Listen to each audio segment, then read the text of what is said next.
नमस्कार, आदाब। जैसा कि आप देख रहे हैं, मैं आगरा एक्सप्रेस वे पे खड़ा हुआ हूँ और देख रहा हूँ यहाँ दूर दूर से प्रवासी आ रहे हैं, प्रवासी मजदूर आ रहे हैं दूर दूर से। जबकि जो भी मजदूरों की बसें आ रही हैं, आगरा एक्सप्रेस वे पे एक स्टॉपर बना हुआ है, टोल प्लाजा के बगल में एक स्टॉपर बना हुआ है। जैसे कि बसें रुक रही हैं, आप हमारे पीछे देख रहे हैं, जितने भी गरीब प्रवासी मजदूरों की बसें रुक रही हैं।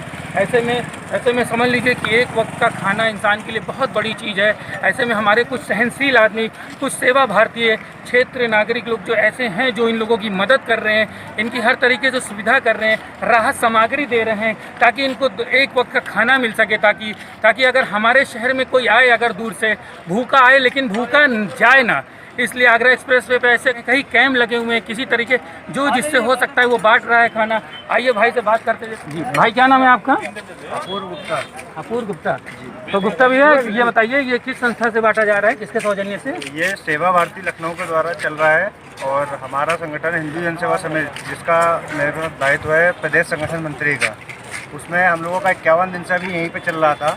अब जो है ये सेवा भारती के द्वारा चल रहा है कार्यक्रम यहाँ पे। अच्छा, तो क्या मतलब जो सेवा संस्था से चल रहा है, तो कोई क्या सरकारी पैसा, किसी तरीके से सरकारी मदद, कोई किसी तरह के प्रशासन कोई मदद, किसी तरीके कोई नहीं, प्रशासन के इसमें कोई मदद नहीं है। सभी लोग जो है, जो अपने विचारधारा के लोग हैं, वो सभी लोग सहयोग कर रहे हैं। उन्हीं के माध्यम से ये सब कार्य चल रहा है। जैसे अपना फ्रेंड सर्किल में जो होकर के सब आपस में कंट्रीब्यूट करके आपस में लोगों की मदद करने के लिए, प्रवासियों की मदद करने के लिए आप लोग ने कैंप लगा रखा है। कितने दिनों से बताया था आपने? ये भाई साहब निरंतर हमारा जो है 51 दिनों से कार्यक्रम चल रहा था। 58 दिनों से ये सेवा भारती का कार्यक्रम चल रहा है। 58 दिनों से सेवा भारती का काम। पहले तिकोनिया पार्क, ये तिकोनिया पार्क है पारा रोड पे, वहाँ पे भी जो है ये कैंप लगा हुआ है। तो जैसा कि मैं जान पा रहा हूँ, जैसे आज आप ये तहरी बांट रहे हैं प्रवासियों को, जैसे कि जो बेचारे भूखे प्यासे हैं, चिलचिलाती धूप में आ रहे हैं, 42-43 डिग्री टेम्परेचर में जो साथ देने वाली है, ऐसे में एक राहत सामग्री बांटते हुए हमारे क्षेत्र के नागरिक हैं, जो कि गुप्ता भैया हैं हमारे, बता रहे हैं। भैया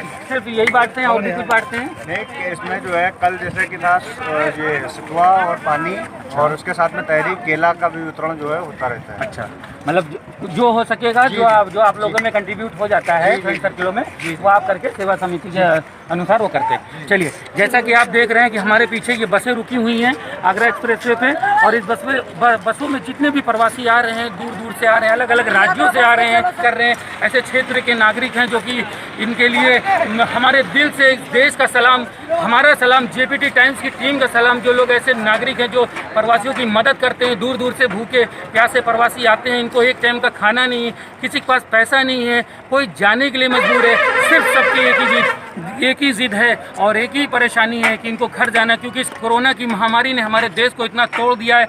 आज 1.5 लाख से ज़्यादा हमारे भारत में कोरोना संक्रमण हो चुके हैं, और ऐसी महामारी में, ऐसी संकट की घड़ी में और ऐसे धूप की चिलचिलाती हुई में जो प्रवासी हमारे राज्यों से आ रहे हैं, जबकि आइए इनसे बात करते हैं कि भाई क्या नाम है? इम्तियाज़ भैया, ये आप कहाँ से आ रहे हैं? ये सोनीपत जिला से है, सोनीपत से, हरियाणा से। तो आप हरियाणा से आ रहे हैं, कब चले थे? कल रात को चला हूँ 9 बजे वहाँ। कहाँ जा रहे हैं? यहाँ जा रहे हैं पूर्णिया जिला। तो बस से कितना पैसा वैसा कुछ किसी तरीके का? 3000 रुपये किराया दे के जा रहा हूँ, घर से मंगाया हूँ, पैसा खाने के लिए मिल नहीं रहा है। प्रत्येक व्यक्ति का 3000? 3000 रुपये। सब कहाँ जाएंगे? जिसमें कुछ आदमी मेरा है, 5 आदमी हम पूर्णिया जाएंगे, और 3 आदमी जो कि सुपौल जाएगा, दरभंगा। अच्छा, जैसा कि आप बता रहे कि आप क्यों वहाँ से निकलना पड़ा, ऐसे क्या हालात हो गए? वहाँ जैसे कि कंपनी में काम नहीं दे रहा था, और 2-3 दिन काम दिया, उसके बाद कंपनी में आग लग गया, नहीं कंपनी चल गई, बड़ी परेशानी हुआ हम लोग। कंपनी चल गई, तो कंपनी वालों ने किसी तरीके का राहत, किसी तरीके का कोई पैसा कुछ नहीं रहा। तो इतने दिन से आप कहाँ थे? बैठे थे, घर से पैसे मंगाए। मतलब आप लोग के पास पैसा नहीं था? क्या नाम भैया? मोहम्मद नसीम। भैया मास्क लगा लीजिए आप, अगर लगाएं तो। नसीम भैया, कहाँ जाएंगे आप? दरभंगा। कहाँ से आ रहे हैं? जैसा कि आप देख रहे हैं कि इतनी कोरोना की महामारी चल रही है, और आप लोग बस में कितने लोग हैं? 42। तो किसी तरीके की, मतलब कोई थर्मल स्कैनिंग, किसी तरीके की टेस्टिंग की जब आप बैठे थे? हाँ, सब चेकिंग कर। तो 42 लोगों की बसिंग में पासिंग है? हाँ, सब। अच्छा, तो आप वहीं घर जाएंगे डायरेक्ट? हाँ, डायरेक्ट बिरौल यहाँ से जाएंगे दरभंगा, तो बिरौल से फिर गाँव आएंगे। जैसे कि आपको यहाँ राहत सामग्री मिल रही है, भाई लोग कुछ क्षेत्रीय नागरिक लोग बांट रहे हैं, इस विषय में कुछ कहना? चलिए, जैसा कि बता रहे हैं कि ये लोग कि बहुत लोग यहाँ प्रवासी भूखे प्यासे आए थे और उनको खाना मिला। इस तरीके के सारे मजदूर जो है खाना खा करके जा रहे हैं, ये अपना कार्य कर रहे हैं, ये एक पुण्य का काम कर रहे हैं। और मैं आगरा एक्सप्रेस वे पे खड़ा हुआ हूँ। उद्देश्य है कि हमारे आगरा एक्सप्रेस से अगर कोई भी बसें निकलती हैं, किसी तरीके का प्रवासी निकलती, वो आए यहाँ, एक टाइम का खाना खाए, पानी पिए, थोड़ा रेस्ट करे, उसके बाद आगे जाए। इस ऐसी महामारी ने लोगों को इतना परेशान कर दिया, किसी के पास पैसे नहीं, खाने का ठिकाना नहीं है, किसी के पास किसी तरीके का कोई इंतज़ाम नहीं। ऐसे में मज़दूरों के काम छूट गए हैं, कंपनी वालों ने उनको किसी तरीके की मदद नहीं करी है, कंपनी वालों ने भी उनसे लोगों के घर खाली करा लिए हैं जो किराए पर रहते हैं। ऐसे लोग टीम में कितने लोग हैं? वैसे तो टीम में जो है बहुत लोगों की संख्या है, लेकिन अभी जो है शिफ्ट वाइज जो है चल रहा है यहाँ पे। तो सुबह हम लोग जो है आते हैं यहाँ पे, और अभी 2 बजे के बाद में जो है और भी लोग जो है आ जाएंगे। अभी 4-5 लोग हैं। जी, अभी 4-5 लोग हैं हमारे टीम के, और फिर उसके बाद में भी और। चलिए, अभी जैसे बता रहे हैं कि जो भारतीय सेवा के जो कमेटी के जो कार्यकर्ता हैं यहाँ, ये सब यही बता रहे हैं कि अभी इनके पास जितने भी 5-6 लोग हैं टीम में, 4-5 लोग, 5-6 लोग जो भी हैं, 2-3 लोग खाना बांटने का कार्य कर रहे हैं, और 2-4 लोग जितने लोग प्रवासी आ रहे हैं उनको रोकने की कोशिश कर रहे हैं।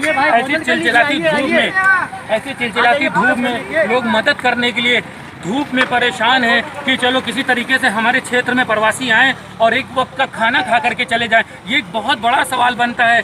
ऐसे धूप में, ऐसी महामारी में किसी तरीके के ऐसे भी हमारे नागरिक हैं देश के, इन लोगों को ऐसे करते कि जेपीटी टीम्स का सलाम, हमारा सलाम, इस देश का सलाम। ये कोरोना योद्धा हैं, समझ लीजिए। आदित्य योगी नाथ ने भी जी ने ये निर्देश दिए थे कि कोई भी प्रवासी भूखा नहीं जाएगा, लेकिन हालात कुछ ऐसे हो गए हैं कि बहुत से प्रवासी ऐसे हैं, किसी के पास पैसा नहीं है, किसी के पास खाने का नहीं है, फिर भी इतनी कोशिश करने के बाद प्रवासी पैदल चलने पर मजबूर हैं। जबकि उत्तर प्रदेश की सरकार ने तमाम ट्रेनें चलाई हैं, तमाम बसें चलाई हैं, लेकिन आज भी कुछ मजदूर ऐसे हैं जो पलायन करते ही जा रहे हैं। क्या कुछ मजदूर ऐसे हैं जिनको उत्तर प्रदेश की सरकार या राज्य सरकार के प्लान पर भरोसा नहीं है। कुछ लोग रजिस्ट्रेशन कराते हैं, जिनके रजिस्ट्रेशन नहीं हो पाते हैं, कुछ लोगों को नाम ही नहीं आता है, तो वो ऐसे प्रवासी भी हैं जो पलायन करने पे मजबूर हो जाते हैं। लेकिन वो जैसे भी आते हैं आगरा एक्सप्रेस वे पे उनको रोका जाता है। ऐसे हमारे दयालु व्यक्ति, ऐसे हमारे भारतीय नागरिक ऐसे लोग ऐसे जगह खड़े हुए हैं कि उनकी मदद करने के लिए 24 घंटे से मुस्तैद हैं, 24 घंटे से मुस्तैदी से तैनात रहते हैं ऐसे भारतीय नागरिक, जो आते दूर से आए हुए प्रवासियों की मदद कर सकें, एक टाइम का खाना दे सकें, रोक करके उनको बताएं। जैसे कि देखिए हमारे पीछे एक वैन खड़ी हुई है ट्रेवल्स की, इसमें कितने लोग आए हैं और इनको रोका जा रहा है कि एक वक्त का खाना खा सकें। ये आपका नाम दीनू भैया कहाँ से आ रहे हैं? दिल्ली से। मास्क लगाइए भैया पहले। कितने लोग कुल आ रहे हैं आप? 15 लोग। कितना पैसा लिया गया? मालिक को। अच्छा, कहाँ लेके जा रहे हैं गाड़ी? बंगाल जा रहे हैं। कब चले थे दिल्ली से? रात 9 बजे चले थे। तो रास्ते में इनको किसी तरीके की टेस्टिंग, थर्मल स्कैनिंग वगैरह करा करके बैठा ली गई? हाँ जी, हॉस्पिटल से बैठे थे। अच्छा, तो जो पैसा लिया वो आपके मोटर मालिक ने लिया, आपका सिर्फ ये था कि आपको इनको घर तक, तो इनको कहाँ तक पहुँचाया जाएगा? तो इनको रास्ते में ही छोड़ देंगे आप या इनके स्थायी जगह पे पहुँचाएंगे? हाँ, क्योंकि बहुत से ऐसी गाड़ियाँ हैं, बहुत ऐसे बसें मैं देख रहा हूँ जो रास्ते में ही छोड़ के चले जाते हैं, क्योंकि पैसा इनसे ले। अच्छा, हॉस्पिटल वगैरह। अच्छा, चलिए, क्या नाम है भैया आपका? मास्क लगाइए भैया। बबलू। मास्क लगाइए। तो बबलू भैया कहाँ से आ रहे हैं? मैं तो दिल्ली से आया हूँ। दिल्ली से आए। कहाँ जा रहे हैं? बंगाल। कितना पैसा दिया आप लोग ने? एक टिकट का 45 रुपये। प्रत्येक व्यक्ति का 4500 रुपये। हाँ जी। बंगाल तक ये छोड़ेंगे? हाँ जी। अच्छा, कितने लोग हो आप लोग? हमें ये है 16 लोग। कुछ टेस्टिंग, थर्मो स्कैनिंग की गई थी ऐसे ही? हाँ, किया। अच्छा, सोशल डिस्टेंसिंग का पालन अंदर कर रहे हैं? हाँ, कर रहे हैं। चलिए, तो आप ये जो राहत सामग्री आपको मिल रही है, जो ऐसे भैया के लोगों के विषय के बारे में कुछ कहना चाह रहे हैं जो ऐसे भारतीय सेवा हैं, हमारे सेवा भारतीय सेवा जो करवा रहे हो भाई, इस के लिए अगर हो जाए, ये मदद करवा रहे हो, बहुत अच्छा के लिए है। चलिए, जैसा कि हमने बात किया भाई प्रवासियों से भी कि वो भी बता रहे जो भी हमारे भारतीय सेवा खड़े हुए हैं और मददगार खड़े हैं, ऐसे दयालु व्यक्ति को हर तरीके का ये पुण्य का भी काम है। और कोरोना की महामारी में इस तरह का सहयोग दे रहे हैं प्रवासियों को, इस तरह की मदद कर रहे हैं प्रवासियों को, ये एक पुण्य का काम तो है ही है, लेकिन एक कोरोना योद्धा का भी काम कर रहे हैं। जैसे हमारे डॉक्टर हैं, पुलिसकर्मी हैं, नर्सेस हैं, नगर निगम कर्मचारी है, इन सबको हमारा सलाम, इस देश का सलाम, जेपीटी टीम्स का सलाम, जो हमेशा हर वक्त पे 43 डिग्री टेम्परेचर में बड़ी मुस्तैदी से अपनी ड्यूटी पे तैनात रहते हैं, चाहे बारिश हो, चाहे आंधी हो, चाहे पानी हो। आज 2 महीने से भी ज़्यादा लॉकडाउन चल रहा है, लेकिन 2 महीने से कोई भी ऐसे सेवा भारतीय हैं जो पीछे नहीं हट रहे हैं कि प्रवासियों की मदद करते। इनका एक ही उसूल है, इनका एक ही लक्ष्य है कि ये प्रवासी हमारे पास भूखे आएँ, लेकिन इस क्षेत्र से भूखा जाए ना। हमारे जितने भी इस क्षेत्र के निवासी हैं, सभी नागरिक, अभी थोड़े ही दिन पहले वाहिद बिरयानी, लखनऊ के प्रसिद्ध वाहिद बिरयानी अमीनाबाद क्षेत्र से यहाँ उनका स्टॉल लगा था, उन्होंने भी काफ़ी सेवा की, प्रवासियों की मदद करी। श्रमिक जितने पैदल आए, जितने पलायन करते हुए आए, जितने दुख ही मुसीबत में आए, उनको एक टाइम का खाना पर्याप्त कराया गया, उनको हर तरीके की सुविधा दी गई, राहत सामग्री दी गई। कुछ गाड़ियां ऐसे, हमने प्रवासियों से बात किया था, कुछ लोग ऐसे मिले थे जिनको रास्ते में ही बस छोड़ करके चले जाते हैं, जिनके पैसा तो ले लिया जाता है लेकिन उनको मंजिल तक पहुंचाया नहीं जाता है। ऐसे में इस कोरोना की महामारी में हर प्रवासी, हर मजदूर सिर्फ एक ही जिद लगाए कि वो अपने घर जाना चाहता है, अपनी मिट्टी जाना चाहता है, अपने वतन को जाना चाहता है। उत्तर प्रदेश की सरकार की इतनी कोशिश करने के बाद भी, राज्यों की सरकार की इतनी कोशिश करने के बाद भी कुछ मजबूरों को, कुछ मजबूर जो मजदूर हैं उनको समझ में ये नहीं आ रहा है कि उनके सिस्टम का क्या है, प्लानिंग क्या है, क्योंकि ना वो रजिस्ट्रेशन करा पाते हैं, ना वो नाम करा पाते हैं। हालांकि राज्य सरकारों ने पूरी तरीके से मदद करी है। रेल मंत्रालय ने ट्रेनें चला रखी है, कुछ बसें चला रखी हैं। सरकार ने हर तरीके से प्रवासियों से ये कह दिया है कि ना कोई भूखा जाएगा, ना कोई प्यासा जाएगा, सुरक्षित और सम्मान के साथ वो अपने घर पहुंचेंगे। जबकि ये देखा जा रहा है कुछ प्रवासी ऐसे भी भूखे प्यासे आ जाते हैं। ऐसे हालात में, ऐसे परेशानियों में, ऐसे हालात में हमारे भारतीय सेवा के कुछ टीम है जो बड़ी मुस्तैदी से हमेशा 24 घंटे करीब 2 महीने से करीब तैनात रहती है।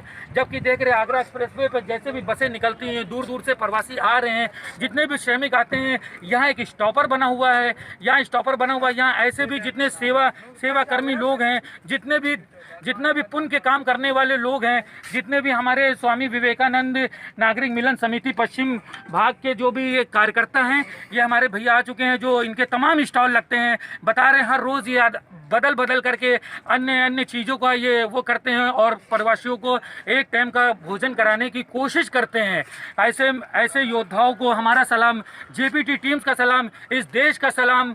जैसे कि आइए बात करते हैं कि ऐसे प्रवासियों को खाना खिलाने में, ऐसे राहत सामग्री बांटने में कि इस विषय में क्या कहना चाह रहे हैं। भैया क्या नाम है आपका? मैं पवन कुमार गुप्ता, मैं आरएसएस का करता हूँ, सेवक हूँ और इसी सेवा कार्य में लगा हुआ हूँ। और निरंतर लोग जो आ रहे हैं उनको भोजन का और भी जो भी व्यवस्था उनके लिए की जा सकती है, दवाई का, उनके पैर में चप्पलें नहीं हैं, उनको चप्पलों का अच्छी व्यवस्था करा रहे हैं हम लोग। चलिए कौन भी है, तो ये जो राहत सामग्री आप बांट रहे हैं, आपकी टीम में कितने लोग हैं? हमारी टीम तो संघ की बहुत बड़ी है, छोटी टीम नहीं होती है, बहुत बड़ी। पूरे क्या कहते हैं लखनऊ महानगर में पूरा काम चल रहा है इसका। और थोड़े से 10-12 के टुकड़े में अपने कार्यकर्ता आते हैं, थोड़ा अपना सहयोग करते हैं, उस श्रमदान करते हैं और उसके बाद फिर क्या कहते हैं दूसरी आ जाती है टीम, वो करती है इसी तरह। तो किसी तरह की से मतलब सरकारी कोई मदद, कोई प्रशासन से किसी तरीके की कोई मदद? नहीं, सरकारी नहीं, ये तो हम लोग अपने समाज से जो है व्यवस्था कर और ये चला रहे हैं। अपनी सेवा संगठन से कंट्रीब्यूट करके आप जो भी हो सकता है फ्रेंड सर्किल या जो भी अपनी सेवा सर्किल करके उसको आपस में प्रवासियों की मदद में करते हैं। तो अच्छा, तो आप लोग ये कितने दिन से कर रहे हैं? ये जब से क्या कहते हैं ये चल रहा है कोरोना वाला, तब से ये निरंतर चल रहा है। अच्छा, तो आप दिन में ही करते हैं या रात में भी स्टॉल आपका लगता है? नहीं, दिन में भी करते हैं और रात में भी करते हैं। कुछ अपनी सेवा संस्थान है, जैसे अपने हनुमान प्रसाद मिश्रा जी हैं, इनका सेवा कार्य चलता है और निरंतर चलता है, सुबह शाम दोनों टाइम। तो इनका भी क्या कहते हैं अपना सहयोग रहता है। तो इस तरह सब मिलके जो है पूरे सहयोग दे करके उसके बाद आप लोग कंट्रीब्यूट करके जो होती है। क्या नाम भी है आपका? हनुमान प्रसाद मिश्रा।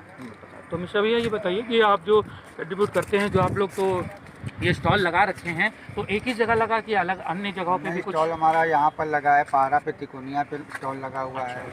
आपका ये राम जानकी गेस्ट हाउस है, बुद्धेश्वर के पास वहाँ लगा है। जो आप स्टॉल लगाते हैं तो जितने भी प्रवासी आते हैं उनको सोशल डिस्टेंसिंग का पालन वालन करा करके पूरा कुछ उनको सैनिटाइज से पहले हाथ वाथ साफ करा के उनका सोशल डिस्टेंसिंग से उनको भी खाना वितरित किया जाता है। और किसी तरीके के प्रशासन से कोई मतलब शिकायत, किसी तरीके कोई परेशानी तो नहीं कोई करती? परेशानी कोई शिकायत नहीं। पुलिस वगैरह रात में वगैरह हाँ, वगैरह? सब सुरक्षा में लगे रहते हैं पुलिस वाले। चलिए, कुछ भीड़ भाड़ जैसा कि हमारे पवन भैया और जो हमारे भैया क्या नाम बताया था, हनुमान प्रसाद मिश्रा भैया, ये सब बता रहे हैं इनके अलग अलग जगहों पे स्टॉल लगे रहते हैं और जो भूखे प्रवासी आते हैं उनको सोशल डिस्टेंसिंग का पालन करा के, सैनिटाइजेशन करा करके, दूर दूर खड़ा करके 2 गज की दूरी बना करके ये अपने कार्य को अंजाम देते हैं ताकि उनको एक टाइम का खाना मिल सके।